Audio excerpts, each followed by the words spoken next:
Assalamu alaikum wa rahmatullahi wa barakatuh. Welcome to the second part of the lecture. Last part of the lecture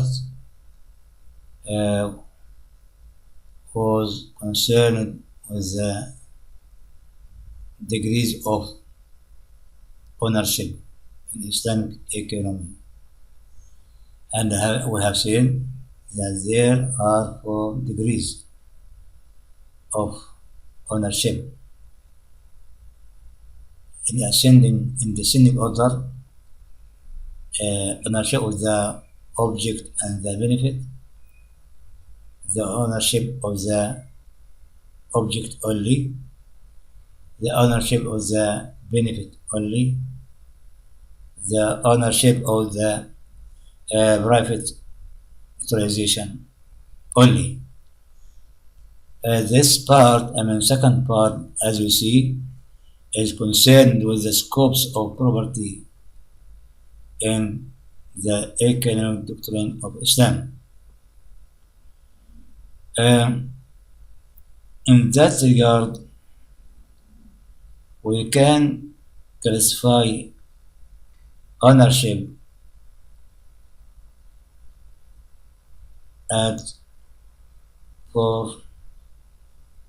into 4 scales, 4 scopes, as follows. First one, state ownership, Islamic Ummah ownership, human being ownership, private ownership. Let us start with the first scope, state ownership. What does it mean? It means that any sort of wealth that the head of the state, of the Islamic state, what's called Wali al-Amr, or the president, or Amir al-Mu'mineen, or the king, owns on behalf of the society to be used to satisfy the society's wants. وعندنا ملكية الدولة عبارة عن تلك الثروة التي يملكها ولي الأمر نيابة عن المجتمع ككل، ويستخدمها في إنجاز أو في إشباع حاجات المجتمع. ندي مثال على كده. For example, mineral wealth provided by nature, such as oil, copper, iron ore, etc. According to some jurists' point of view. عندنا المعادن، الثروة المعدنية هذه ملك الدولة، ملك الدولة. وقلنا قبل we have said before, if the state or the ولي الأمر or the president or his duty give permission to somebody else to extract, in that case the wealth will be under full ownership of that man. But in general, this wealth is to be in favor of the society as a whole.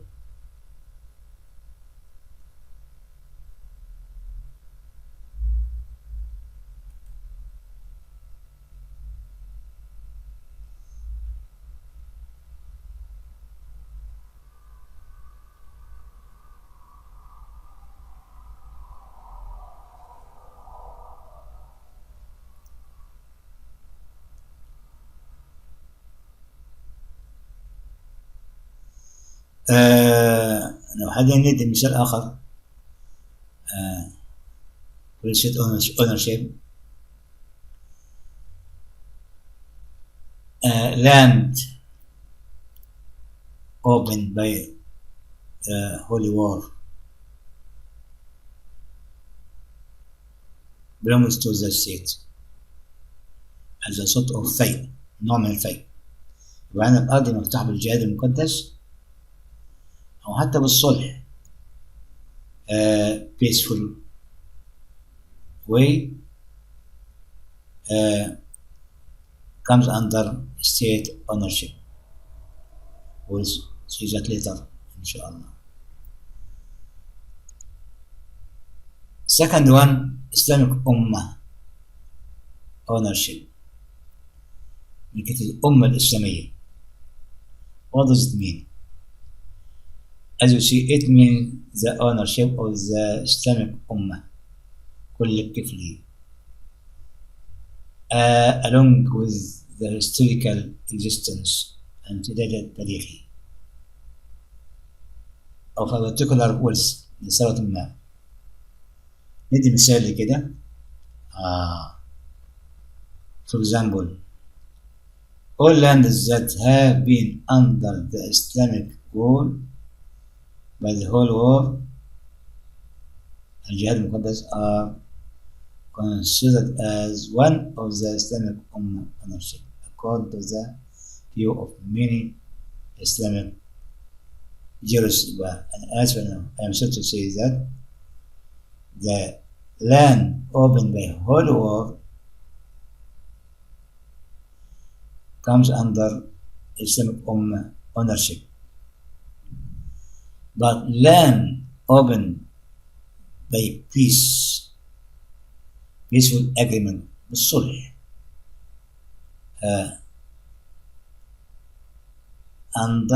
it is under state ownership. يبقى عندنا نوع أراضي مفتوحة بالجهاد المقدس وأراضي مفتوحة صلحا. فكل البلاد اللي دخلت الإسلام صلحا تعتبر أراضيها ملك الدولة الإسلامية، ملك الدولة. أما الأراضي المفتوحة بالجهاد المقدس تعتبر ملك الأمة الإسلامية.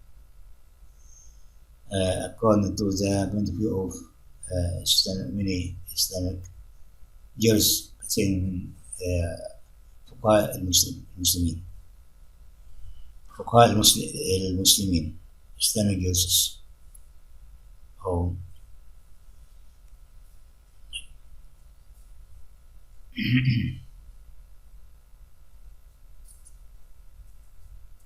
النوع الثالث human ownership ملكية الناس.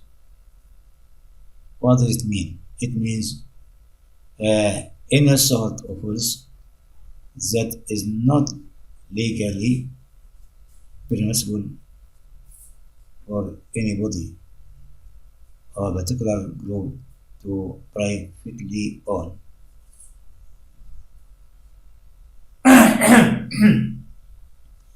يبقى هذه كل ثروة غير مسموح شرعا أي حد بالذات يحتكر الدفاع بها تعتبر ملك الناس جميعا. In other words, human ownership in this text means all people have an equal right to utilize any element of human ownership such as rivers, seas, natural wood, etc. يبقى عندنا الثروات الطبيعية كما هي التي لا تحتاج لانتفاع بها أي جهد، هي بذاتها تصلح الانتفاع بها بدون أي you can make benefit of which without any additional effort from human being. rivers أنهار طبيعية، seas البحار، الغباء. All these things we can make use of it without any additional human effort. دي تقع في نطاق الملكية، ملكية الناس أو ملكية الناس جميعا. So everybody has a utilization right. كل واحد له حق الانتفاع، له حق الانتفاع. We have some notes on what we have said up to now. Number one, we have to bear in mind that all the three previous types are public ownership. يبقى عندنا الملكية العامة ليست نوع واحد. Public ownership is not single form. It is three forms: state ownership, Islamic ownership, human being ownership. However, it is mistaken to say that public ownership never reaches the full ownership degree. من الخطأ أن نتصور أن كل الملكية العامة، كل أنواع الملكية العامة الثلاثة لا يمكن يصل إلى حد الملكية التامة.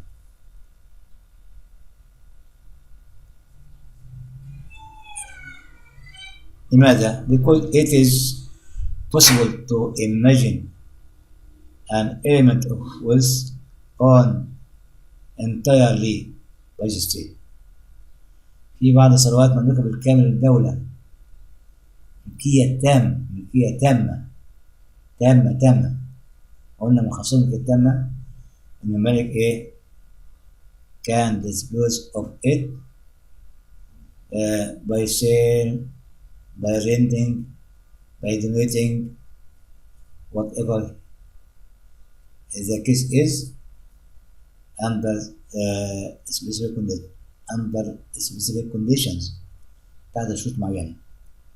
ممكن ولي الأمر يبيع، يأجر، يهب تحت شروط معينة. For example, it is permissible for the legal guardian, the head of the state, the president, to sell state property، يبيع أملاك الدولة، if it is justified by a specific public interest. لو شاف إن المصلحة العامة تقتضي إن يبيع جزء من ملكية الدولة، يبيع طالما إيه هناك مصلحة عامة غالبة.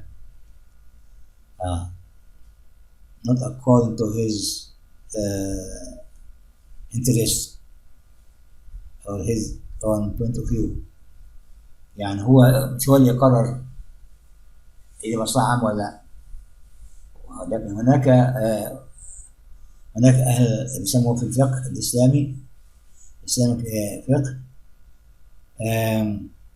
أهل الحل والعقد. يمكن بلغتنا الحديثة البرلمان. You can share with the president the object and to decide whether to sell or not to sell. If there are public interest, they may take a decision to sell this piece of state ownership. So this type of state ownership could be considered as perfect public ownership. بهذا الجزء الذي يمكن يباع، يؤجر، يوهب، الذي يمكن يهب ولي أمر بعد المشورة، ولي أمر أهل الحل والعقد، يسمى ملكية عامة تامة، perfect public ownership. يبقى perfect public ownership can be sold, can be donated, can be rented. as long as there is a major public interest. مصلحة عامة عظمى.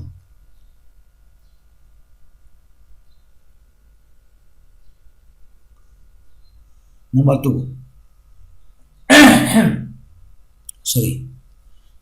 Any sort of wealth belongs to the Islamic nation should be invested or distributed by the legal guardian, ولي الأمر, for the benefit of the Islamic Ummah members only.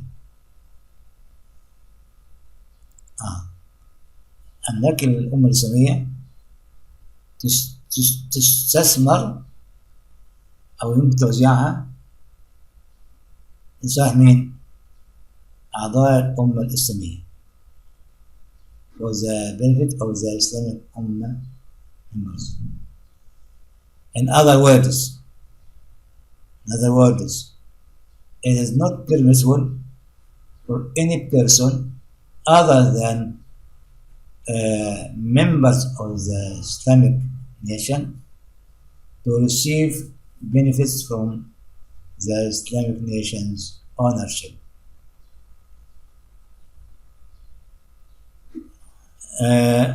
عندنا مثال على هذا الكلام. We have an example. The fifth of the spoiled resources, خمس إيراد الغنائم, are owned by the only Islamic Ummah nation. واعلموا أنما غنمتم بشيء فأن لله خمسا وللرسول ذي القربى واليتامى والمسكين بالسبيل. اليتامى المسلمون، مساكين المسلمون، المسكين المسلمون. أيوة، يبقى كل who are mentioned in this verse are Muslims, not from other religion, or should be Muslim, and thus it is to be spent on the needy Muslim people and the regional interest of the Islamic nation. ولو كان فيه surplus that can be used in favor of the Islamic nation. For example, it is possible to use spoiled revenue, or part of which, the surplus of spoiled revenue, إيراد الغنائم، هذا الخمس يعني خمس إيراد الغنائم، fifth of the spoiled revenue, part of which can be used to build a school for Muslim people, or a hospital for Muslim people, and such like.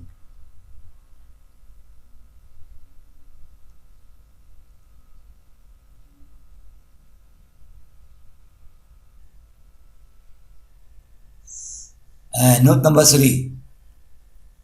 The state owned properties أملاك الدولة should be invested in the interest of the Muslim community as a whole, not only in favor of the Islamic nation. يبقى أملاك الدولة state ownership properties should be used to satisfy the wants of the Islamic society as a whole. As a whole means including Muslims and non-Muslims. So, if we use we build a hospital financed by the Islamic State properties. This hospital should be in favor for the whole society member, Muslim and non-Muslim. هذا المستشفى يبقى لصالح كل أعضاء المجتمع، مسلمين وغير مسلمين. The revenue of the Islamic state property use it to build or to establish university. This university should be in favor of the whole Islamic community members, Muslims and non-Muslims, and so on. Therefore, it may be given to the poor people of the book. تعطى أهل الكتاب وقرأ أهل الكتاب. وهذا ما فعله عمر. For example, it is narrated that Umar ibn Khattab, may Allah be pleased with him, passed by the door of some people where there was a poor elderly blind man asking for charity. عمر مر بأحد الدور وجد راجل عجوز أعمى واقف فقير واقف قدام هذا الباب. عمر asked of any people of the book are you, من أي أهل الكتاب أنت؟ That man said Jew, أنا يهودي. And Umar asked, what forced you? What I see, ما الذي جعلك تسأل هكذا؟ That man said, I am asking for the tribute, الجزية, tribute tax, the need, الحاجة, and the age. يبقى عنده 3 أسباب. عليه جزية وهو محتاج والسن كبير ما يشتغلش. يبقى عنده 3 أسباب للتسول. عليه جزية tribute tax، هو عايز ياكل ويشرب، يبقى عايز his need، and because he is aged مسن he cannot work. Umar took his hand and went to his house. أخذ إلى بيته.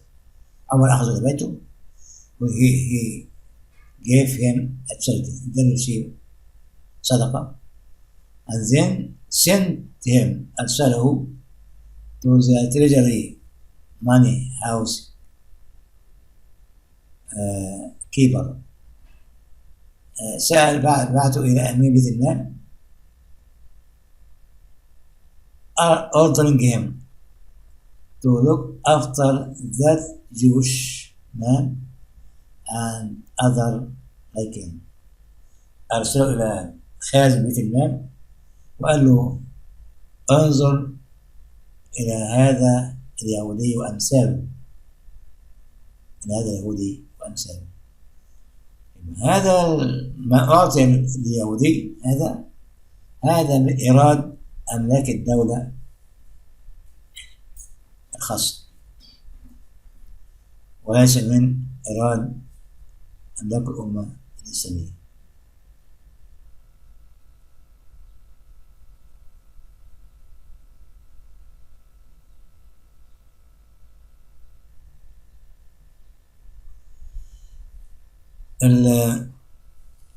النوع الرابع من من حيث النطاق، the fourth scale is private ownership، الملكية الخاصة. What does it mean? It means jurisdiction سلطة of an individual or entity small scale people over a particular wealth. سلطة لشخص ما أو حتى كائن مجموعة من الناس على نوع من الثروة so that it initially denies the right of other people to utilize in any form of uses unless there is an exceptional necessity or condition. المثال الخاصة عبارة عن سلطة شرعية تمنع الآخرين أن يستغل أحد من أملاك الشخص بأي شكل من الأشكال إلا إذا كان هناك ضرورة من الضروريات. For example, what a person collects in terms of wood from natural sources or catches fish from the sea, it is his own private ownership. ما يحتطبه الشخص من غابة أو ما يصطاد من سمك يعتبر إيه؟ ملكية ملكية خاصة.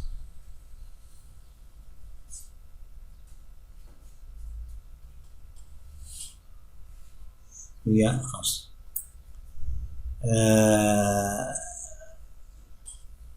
In the end of the session I say السلام عليكم ورحمة الله وبركاته.